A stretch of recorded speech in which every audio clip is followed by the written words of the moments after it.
A few weeks ago, candidate Gabriel Boric obtained 56% of the vote in the second round of presidential elections in Chile, and the largest majority in the country's history. At 35, Boric is now the youngest president ever. But what exactly happened there?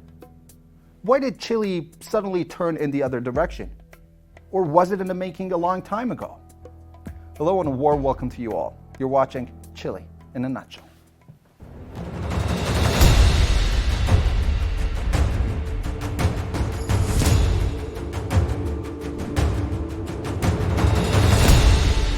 At first, Boric was just the student protest leader, but now he's Chile's youngest ever president.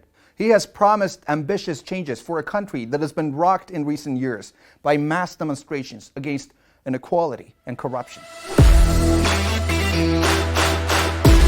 Born in Chile's far south, Boric came to prominence a decade ago when he led mass demonstrations demanding improved and cheaper education. He was then a law student at the University of Chile, but he never finished his studies, deciding instead to focus on politics.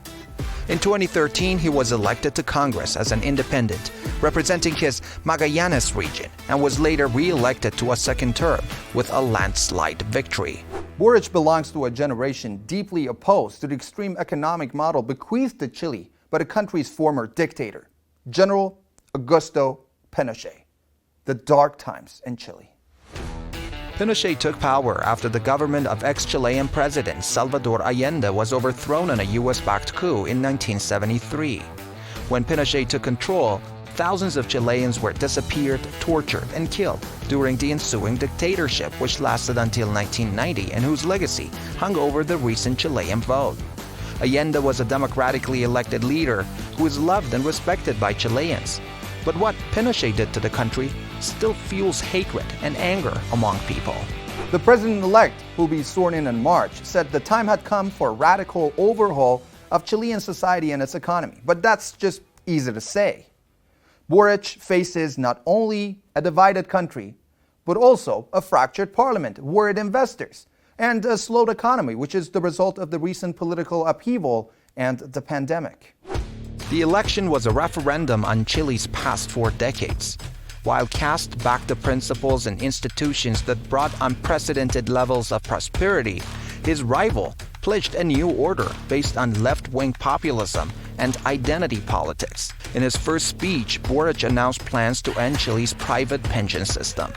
He wants the country to return to a pay-as-you-go model, in which the government would tax active workers to pay for retirees. In its past iteration, the system was riddled with corruption and ultimately went bankrupt. Well, analysts believe that Chileans voted for Boric because his promises of fighting corruption and a better economy seem more real. Why? Because he is from the outside the centrist political mainstream that has largely ruled Chile since its return to democracy in 1990. Boric campaigned on a promise to install a welfare state in one of the world's most socially unequal countries, a state of affairs that gave rise to a deadly uprising in 2019 that rocked the country and the economy. Boric pledged to expand social rights, but to do so with fiscal responsibility. But even if he wanted to bring about radical changes to Chile's neoliberal economic model, the youthful president would find it difficult to convince a Congress that is just about equally split between left and right-wing parties.